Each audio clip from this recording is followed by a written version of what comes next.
নমস্কার, কেমন আছেন আপনারা সবাই? এসপি কিচেন ব্লগে আপনাদের সবাইকে স্বাগত জানাই। আমি আজকে গোবিন্দভোগ চাল দিয়ে আপনাদেরকে পোলাও তৈরি করে দেখাবো। তো গোবিন্দভোগ চাল আমি নিয়েছি 500, তো 500 লাগবে না, তবুও আমি একটু বেশি করে করব। আর এই চালের যে আমি করব গোবিন্দভোগ চালে, এটা আপনারা অন্য চাল দিয়েও দেরাদুন রাইস দিয়েও করতে পারেন, কিন্তু পোলাও সবসময় মিষ্টি পোলাও গোবিন্দভোগ চাল দিয়ে বেশি ভালো লাগে। তো সেই জন্য আমি গোবিন্দভোগ চাল দিয়ে করব। আর ভিজিয়ে রেখেছিলাম আধ ঘন্টা মতো। চাল ভিজিয়ে রাখলে খুব তাড়াতাড়ি হয়ে যায়। তো আমি একদম ডাইরেক্ট বসিয়ে পোলাওটা করব, যে সেদ্ধ করে ভাতের মতো করে সেই রকম করব না। তো আমি দিয়ে দেবো একটুখানি, দেখুন ফুড কালার, যে পোলাওয়ের যে হয় না রং, সেই রংটা চলে আসবে। তো আমি এখানে একটুখানি ফুড কালার দিয়ে দিলাম, দিয়ে পুরো এটাকে মেখে নেব। এই ফুড কালার দিয়ে এখন 5 মিনিট ভিজিয়ে রেখে দেবো। খুব ভালো করে হাতে মেখে নিয়েছি। তো হাত দিয়ে বেশ ভালো করে মেখে নিতে হবে। তবে এই পোলাওয়ের এই ভিডিওটা শেষ পর্যন্ত দেখার জন্য আপনাদের কাছে অনুরোধ রইল। আমি একদম সরাসরি কিভাবে পোলাওটাকে তৈরি করছি, একদম ভাতের মতো সেদ্ধ না করে সরাসরি বসিয়ে দেবো। তো অনেক সময় অনেকে তৈরি করে যে ঠিক হবে কি না, তো সেই কারণে কি করে ভাত সেদ্ধ করে নিয়ে পোলাও করে। তো হ্যাঁ, আমিও যখন প্রথম করতাম না, আমিও ওইভাবেই করেছি। তো নতুন যারা পোলাও তৈরি করবেন তারা ওইভাবেও করতে পারে। ওই ভিডিওটা একদিন না হয় আপনাদের দেখিয়ে দেবো কিভাবে করতে হয়। তো এটা আরো সহজ, এই কারণে আপনাদের কাছে বললাম যে এইভাবে করুন, খুব ভালো লাগবে। তো ভিডিওটা শেষ পর্যন্ত দেখার জন্য আপনাদের আমার সাথে থাকতে হবে রান্নাঘরে। তো প্রত্যেকটা ভিডিওই দেখেন আপনারা, আমার সাথে থাকেন। তো চলুন, আমি এখন এটাকে 5 মিনিটের জন্য ঢেকে রেখে দিই। আমি গ্যাস ধরিয়ে নিলাম, আর এখন তৈরি করবো আজকে আমি এইভাবে টিনের একটা অ্যালুমিনিয়ামের এরকম একটা হাঁড়িতে। তো এতে খুব ভালো হবে, এই জন্য ঢেকে ঢেকে করতে। এইরকমই একটা আমি হাঁড়ির মধ্যে করব। তো এখন বসিয়ে দিলাম। সাথে আমি নিয়েছি, দেখুন কাজুগুলোকে আমি 2 টুকরো করে নিয়েছি। এইরকম ভাবে কাজু 2 টুকরো করে নিয়েছি। আর কিশমিশ নিয়েছি, কিশমিশের সাইজগুলো দেখুন খুব বড় বড়। তো কাজু আর কিশমিশ এখানে আমি নিয়ে নিয়েছি, 2 টুকরো করে ভেঙে ভেঙে নিয়েছি। এতে খুব সুবিধে, ভালো লাগে দেখতে। তো এগুলোকে নিয়েছি। সাথে আমি 3টে তেজপাতা আর নিয়েছি এলাচ। এলাচগুলোকে দেখুন মধ্যিখান দিয়ে কাঁচি দিয়ে আমি কেটে নিয়েছি, এতে না গন্ধটা খুব ভালো আসে। আর লবঙ্গগুলোকে একটু থেতো করে নিয়েছি, যাতে গন্ধগুলো খুব সুন্দরভাবে ছড়িয়ে যায়। তেজপাতা ধুয়ে রেখেছি। আমি এখন গ্যাসের ফ্লেমটাকে একদম লো করে দেব, করে দিয়ে দেখুন তেজপাতাগুলোকে দিয়ে দেব, তারপরে দেব লবঙ্গ আর এলাচ।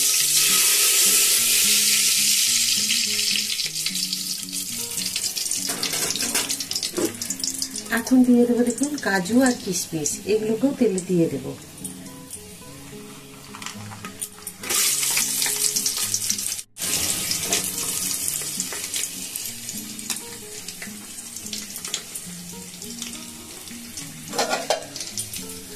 এবার এগুলোকে আমি একটু ভেজে নেব। দেখুন চাল যে আমি রেখেছিলাম, এই চালগুলোকে আমি হাতে এইভাবে তুলে তুলে আমি এখানে দিয়ে দেব। আর দিয়েছি আমি এখানে ঘি, আপনারা রিফাইন তেলও ব্যবহার করতে পারেন। এই যে আমি দিয়েছি প্রথমে হাঁড়িতে ঘি দিয়েছি, জলটা বেরিয়ে যাচ্ছে, তা আমি ফেলে দেবো।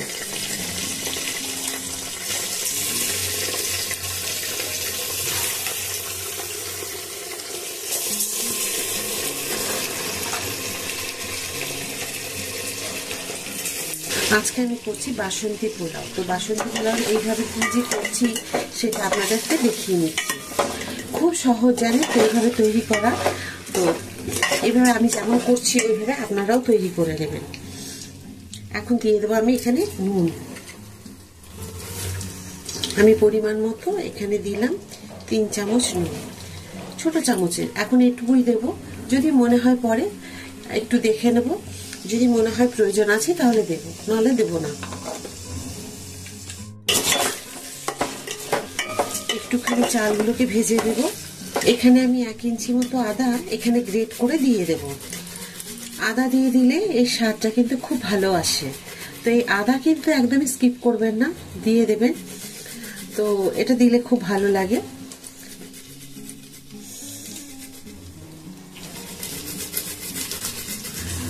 এখানে দেখুন খুব সুন্দর করে আমি 5 মিনিট মিডিয়াম টু লো ফ্লেমে আমি এগুলোকে ভেজে নিয়েছি।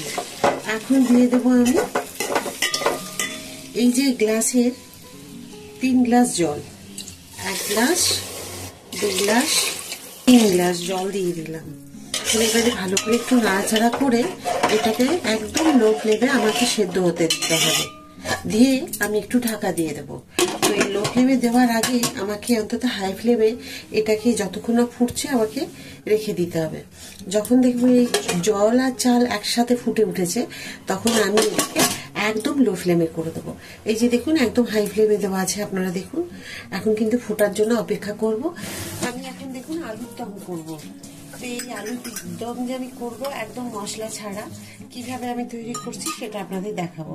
আজকে আমি মশলা মানে একদম টমেটো পর্যন্ত দেবো না, এই আলুর দম কিভাবে তৈরি করছি সেটা আপনাদের দেখিয়ে দেবো। আপনারা তো জানেন আমি টমেটো ছাড়া একদমই রান্না করতে পারি না, কিন্তু আজকে যে টমেটো ছাড়া অনেকেই তো টমেটো খেতে ভালোবাসে না বা খায় না, বা হয়তো কোনো কারণে হয়তো ডাক্তারের নিষেধ আছে, তো সেই কারণে টমেটো ছাড়া কিভাবে তৈরি করতে হবে আলুর দম সেইটা আমি দেখিয়ে দেবো আজকে। তো আমি এইভাবে 2 টুকরো করে করে আলুগুলোকে কেটে নেব, দিয়ে প্রেশার কুকারে সেদ্ধ করে নেব। তো আমি এগুলোকে খোসা ছাড়িয়ে নিয়েছি। প্রেশারের ঢাকা টাইট দিয়ে আমি 2টো সিটি দিয়ে দেব।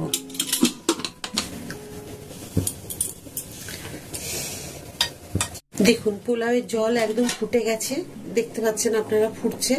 এখন এটাকে আমি গ্যাসের ফ্লেমটাকে হাই থেকে একদম লো করে দিলাম। আর এখানে নিয়েছি দেখুন আমি এতগুলো কাঁচা লঙ্কা। এই লঙ্কাগুলো কিন্তু ঝাল নেই, আপনারা জানেন আমি ঝাল দেওয়া চলে না আমার। আমি এখন লঙ্কাগুলোকে মধ্যিখান দিয়ে এখানে কেটে নেব।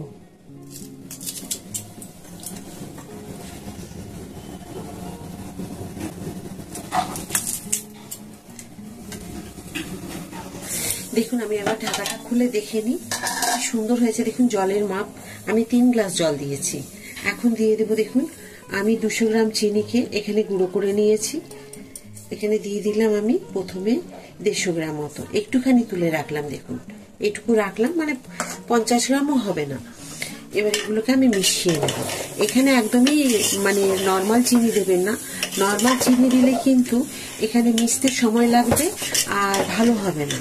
এতে সবসময় চেষ্টা করবেন গুঁড়ো চিনি, মানে চিনিটাকে মিক্সিতে বা শিল নোড়ায় একটু অন্তত গুঁড়ো করে নিতে হবে। আচ্ছা আমি আর একটু দিলাম চিনি এখানে, ব্যাস এইটুকু রাখলাম। এবার আবার একটু মিশিয়ে নেব। এবার দিয়ে দিলাম ঢাকা 5 মিনিটের জন্য। এখন ঢাকা দেওয়া থাকলো।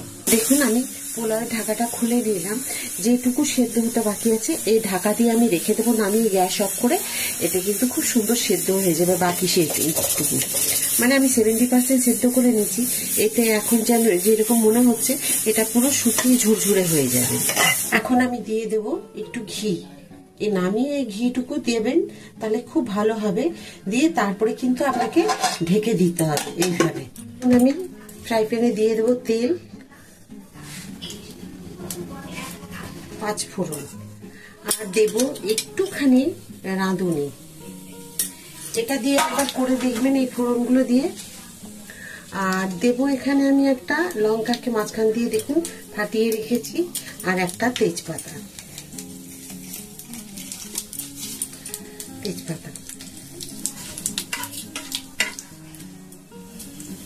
এখন দিয়ে দেবো আমি হিং, কাঁচা লঙ্কাগুলো দেখুন কেটে রাখা কাঁচা লঙ্কা।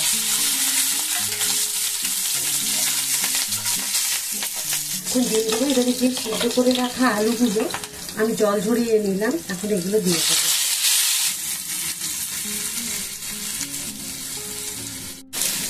দিয়ে দেবো আমি এখানে পরিমাণ মতো হলুদ, দেব পরিমাণ মতো নুন।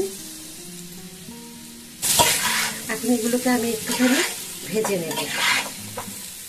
আমি দেব একটু কাশ্মীরি লঙ্কা গুঁড়ো।